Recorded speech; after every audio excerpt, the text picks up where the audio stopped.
के एक और एपिसोड में आप सबका स्वागत है। मेरा नाम है ज्योति प्रकाश और आज बात करने वाले हैं आर्टिकल्स की। सिर्फ आर्टिकल्स की नहीं, आर्टिकल से रिलेटेड एक क्लोज टेस्ट है हमारे पास, तो उसको करते हैं सॉल्व।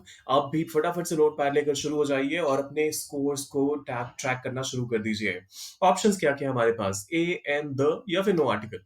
यूजुअली जब भी आर्टिकल के क्वेश्चंस होते हैं ना, उनमें यही 4 ऑप्शंस मिलेंगे आपको। तो आइए करते हैं शुरुआत। The other day I went to dash book store. जब कभी भी आपको आर्टिकल से रिलेटेड कोई भी क्वेश्चन में कंफ्यूजन हो, आप हमेशा एक सवाल अपने आप से पूछिए कि यहाँ पर जो सब्जेक्ट है, वो किसी एक खास जगह पे गया हुआ है या फिर एक रैंडम कोई भी जगह हो सकती है वो, जिसका कोई इंट्रोडक्शन आपको पहले से पता नहीं है, जिसके बारे में कुछ स्पेसिफिक इस सेंटेंस में भी मेंशन नहीं है। तो क्या एक खास बुक स्टोर पे गया ये इंसान या फिर जो स्पीकर है या फिर एक किसी भी रैंडम बुक स्टोर में गया हुआ है? आई एम श्योर आप सबने जब इस सेंटेंस को पढ़ा होगा तो समझ में आ गया होगा कि ये किसी खास बुक स्टोर की तो बात हो नहीं रही है। तो इस वजह से यहाँ पर करेक्ट आंसर होगा। I went to a book store to pick up dash novel I have been wanting to read. अब ये देखिए, यहाँ पर आपको पहले से ही कॉन्टेक्स्ट सेट किया हुआ मिल गया। आपको पहले से समझ में आ चुका है कि यहाँ पर एक रैंडम नॉवल की बात नहीं हो रही है, एक ऐसे नॉवल की बात हो रही है जिसको ये इंसान पढ़ना चाह रहा था। तो इस वजह से यहाँ पर द नॉवल का इस्तेमाल होगा।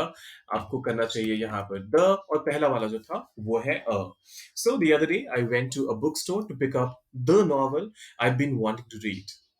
अगर अभी तक आपने अ और द को ही चूज करा था तो मिलते हैं आपको फुल मार्क्स। आइए देखते हैं थर्ड पार्ट क्या है। As I walked through dash aisles. ये देखिए, जब कभी भी एक एस्टैब्लिशमेंट के बारे में, किसी भी बुक स्टोर के बारे में, शॉप के बारे में या कोई भी ऐसा एस्टैब्लिशमेंट है जिसके बारे में आप बात कर रहे हैं और आपने पहले ही इंट्रोड्यूस कर दिया उस एस्टैब्लिशमेंट को, उस शॉप को, तो उस केस में उसके जितने भी अलग-अलग पार्ट्स होंगे, उन सब के बाद, सॉरी, उस सब के पहले आर्टिकल द का इस्तेमाल होता है क्योंकि वो सारे के सारे उसके स्पेसिफिक पार्ट्स हैं। तो इसी वजह से यहाँ पर जो आर्टिकल आएगा वो होगा द। यहाँ मार्क कीजिए आप द को। As I walked through the aisles I came across dash interesting display of books on art.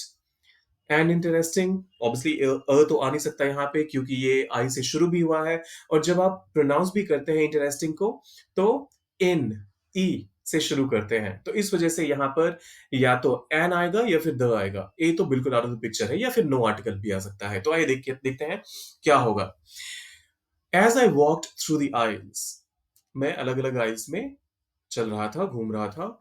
I came across, मुझे मिला, interesting book display of books on art. जो ये डिस्प्ले था वो तो इंटरेस्टिंग था ही और एक स्पेसिफिक सेगमेंट भी था। तो इस वजह से यहाँ पर आपको लग रहा होगा कि द होना ज़्यादा इम्पोर्टेंट है, द होना ज़्यादा सही रहेगा। लेकिन अगर आप समझें तो बुक स्टोर के जितने भी पार्ट्स होते हैं, वो होता क्या है उनमें? हर जगह तो बुक्स ही लगे रहते हैं, अलग-अलग डिस्प्ले रहेगा और अल्टीमेटली उन सब डिस्प्लेज़ में अलग-अलग कैटेगरीज़ के बुक्स ही होंगे। तो इस वजह से यहाँ पर I came across an interesting display is appropriate. दूसरा दूसरा रीज़न इसके पीछे ये भी है कि जब आप कहते हैं इंटरेस्टिंग डिस्प्ले, तो ये डिस्प्ले बहुत स्पेसिफिक नहीं है। बुक्स एंड आर्ट स्पेशल हो सकते हैं, स्पेसिफिक हो सकते हैं, लेकिन जो डिस्प्ले है, वो कुछ स्पेसिफिक नहीं है, तो इस वजह से यहाँ पर एन का इस्तेमाल ज़्यादा एप्रोप्रिएट रहेगा।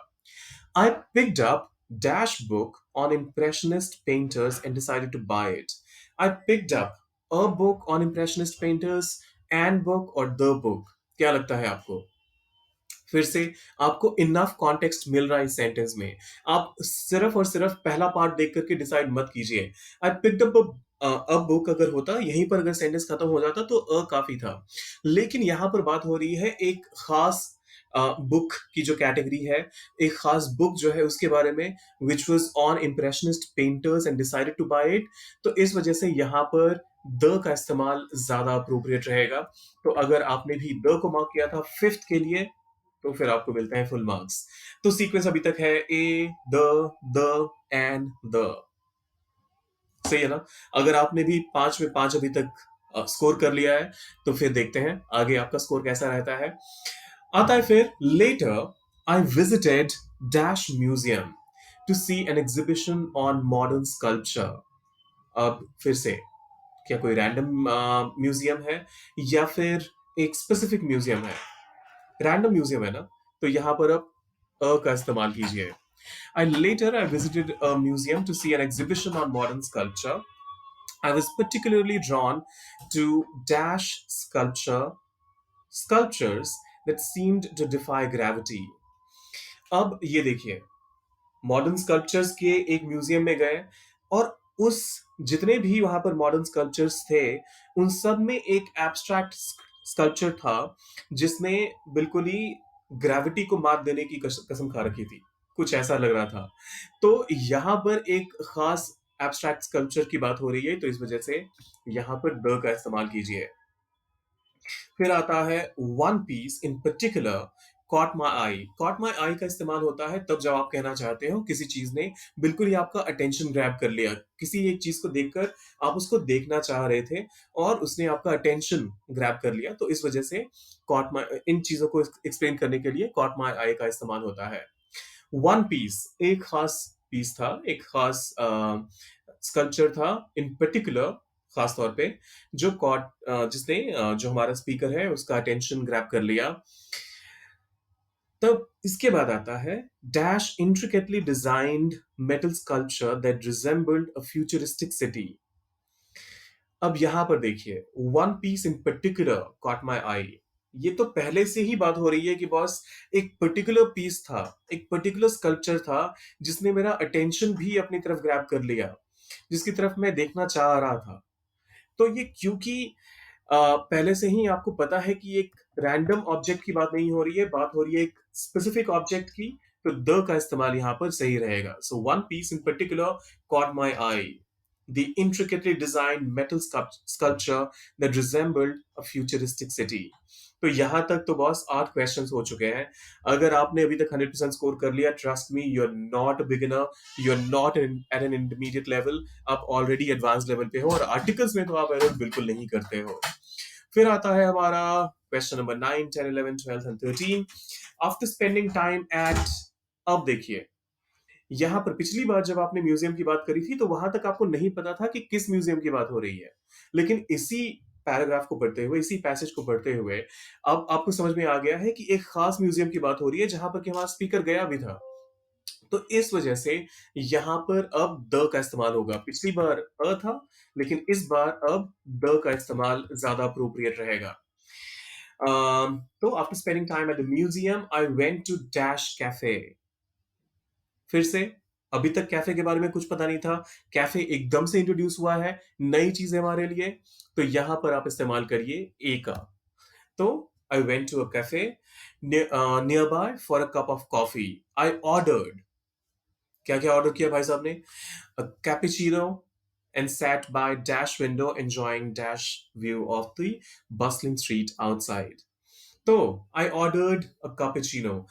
कैपुचिनो के आगे का इस्तेमाल आपको थोड़ा-सा ऑकवर्ड लग सकता है और मैं समझ सकता हूँ इस चीज़ को, क्योंकि आप इसको काउंट कैसे करते हैं? तो मैं बता दूँ आपको, जब कभी भी अ कप ऑफ कॉफी या फिर अ कप ऑफ कैपुचिनो या फिर कोई भी और ड्रिंक हो, उसको शॉर्ट में हम और उसके बाद उस ड्रिंक का नाम भी बोल सकते हैं और वो भी ग्रामेटिकली करेक्ट कंसिडर किया जाता है।